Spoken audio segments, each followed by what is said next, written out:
Bom, vamos começar aqui com um tema que é um tema super interessante que no último Critic News a gente já meio que desmiuçou, falamos do começo ao fim desse caso, esse escândalo, um dos maiores escândalos, a fraude corporativa na história recente brasileira aí.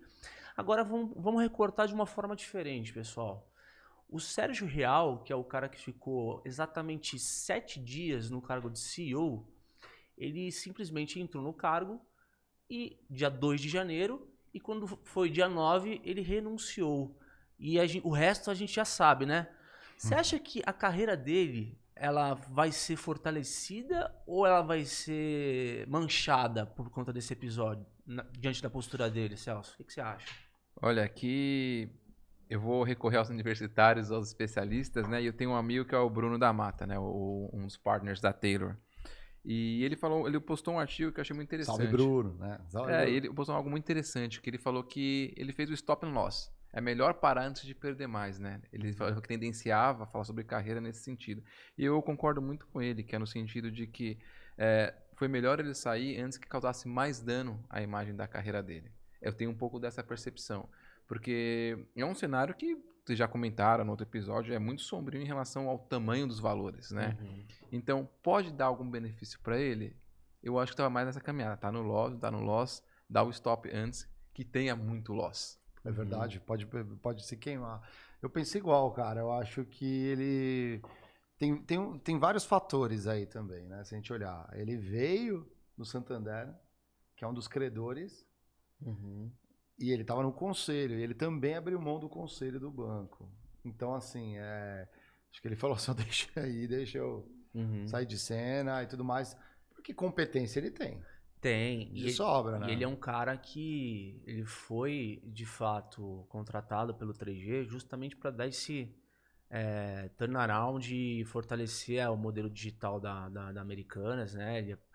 E engraçado que no começo dessa história, cara, aquela coisa de dar pitaco, né? Falou, cara, como é que pode o cara entrar num cargo de CEO dia 2 de janeiro e em 5 dias o cara encontrar uma coisa ali, digamos, um movimento contábil ali, uma contabilidade criativa que não é trivial. Não. Né? Tipo, o cara não.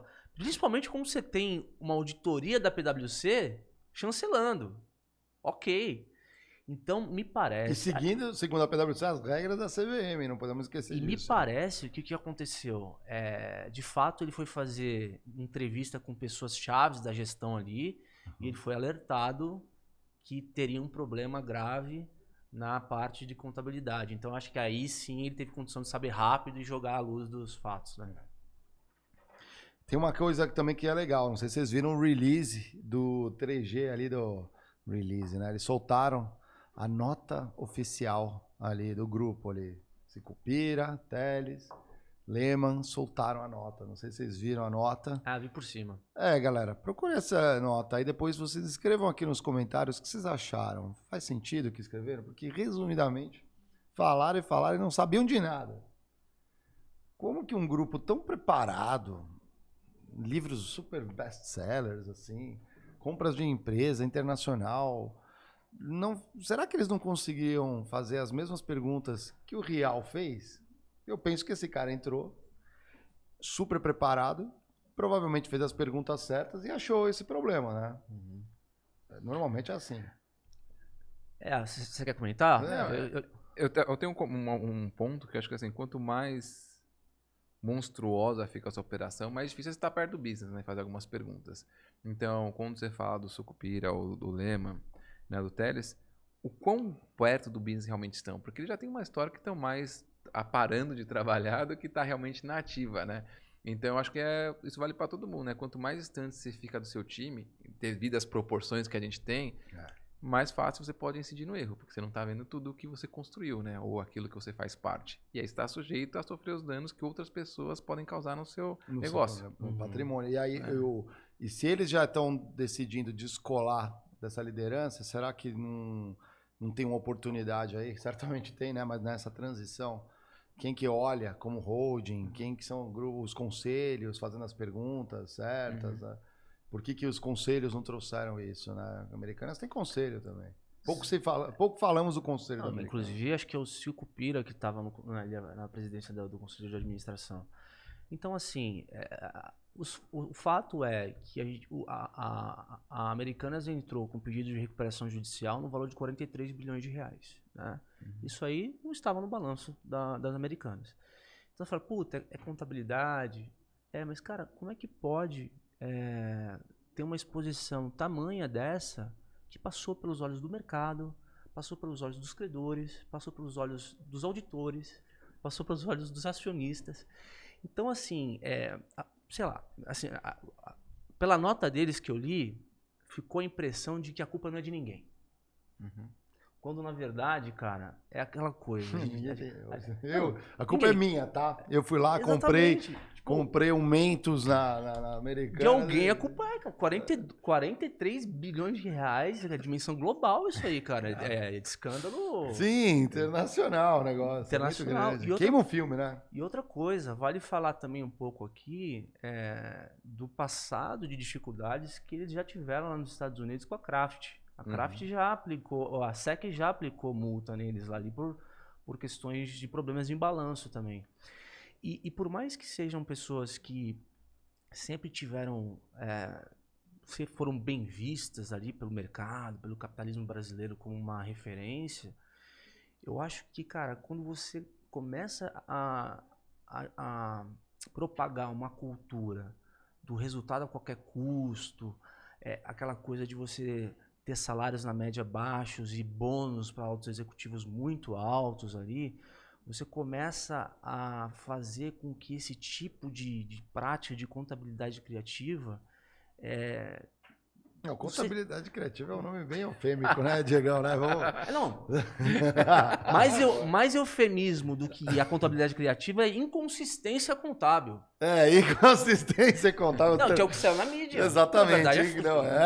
O que na verdade a gente tá fraude. É fraude. Fraude. É que fraude é muito pesado, né, pra colocar na mídia. Afinal de contas, quantos sites comerciais na TV, no rádio, Americanas patrocinou, né? Exato. Ninguém quer perder a boquinha, né? E aí no final do dia, o que acontece? O cara faz tudo lá, o CEO, o C-Level lá, faz tudo para bater a meta, bota o bônus no bolso, deixa a batata quente pro próximo. E abriu recuperação, né? E abriu recuperação. Assim, tipo, se foda, né? O cara colocou o dinheiro no bolso, já era. Já era. Assim, esse tipo de cultura, eu não vou dizer que, não sei se estimular é uma palavra correta aqui, mas ele faz com que essas coisas tenham mais probabilidade de acontecer.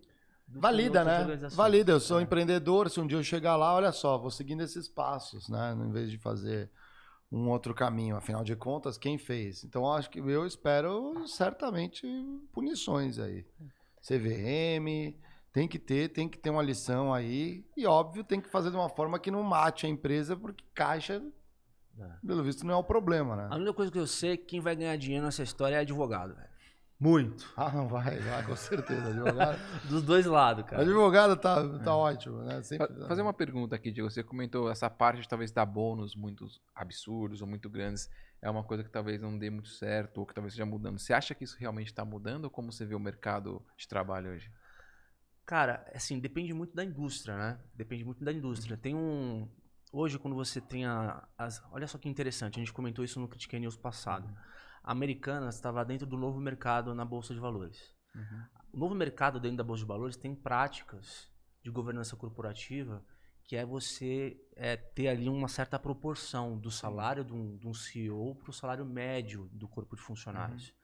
Cara, a das Americanas era uma das mais díspares, assim, sabe? Tipo, 600 vezes, 400 vezes. Eu vi, sim. Então, o que acontece quando você tem algo como isso, e assim, principalmente no varejo, acontece muito. No varejo acontece muito, porque os caras precisam entregar muito. Mas recentemente o CEO da Apple reduziu pela metade. Você viu isso daí? Então, ele já falou assim, eu não preciso... Também tem aquela questão, né, de acertos lá, porque estava muito desproporcional pela performance da empresa. Né? Mas eu acho que com o tempo isso vai mudando, né? Acho que no passado, se eu pensar até o histórico das financeiras, banco que fazia crediário, dava crédito, acontecia muito essa disparidade, né? Uhum. Até que teve alguns escândalos de uns 15 anos atrás que você vê que, por exemplo, quem vendia crédito, tinha um monte de vendedor que fazia o cadastro do cliente, pagava só a primeira mensalidade do crédito, do crediário, né, para depois da dívida, e aí ele ganhava bônus em cima disso. Aí eles descobriram que se ele vendesse só um contrato, você assinasse, você não precisava pagar depois não, ou cancelava, mas ele ganhava o bônus. Aí deu vários escândalos, né? Então, o que eu acho interessante dessa história, pegando o gancho do Diego, é assim, essa história de que os bônus muito grandes são atrativos, sim, é lógico que é quando você Claro. recebe no fim do dia, Sim. mas não anda funcionando mais como funcionava antigamente, veio mudando nos últimos anos. E se você pegar uma analogia com o futebol, a mesma coisa, né? O técnico que era muito bom no passado, que tinha aquela estratégia, com o tempo as estratégias vão passando. E acho que essa é a ideia de continuar tendo a empregabilidade. Como é que você sabe o quão mudou a gestão, o quanto o formato de gestão está mudando e como você se adapta para esse novo mundo? Que aí você consegue continuar fazendo ser uma empresa de desempenho, mas considerando governança, sustentabilidade e outros fatores que são novos para a indústria, né? Faz total sentido.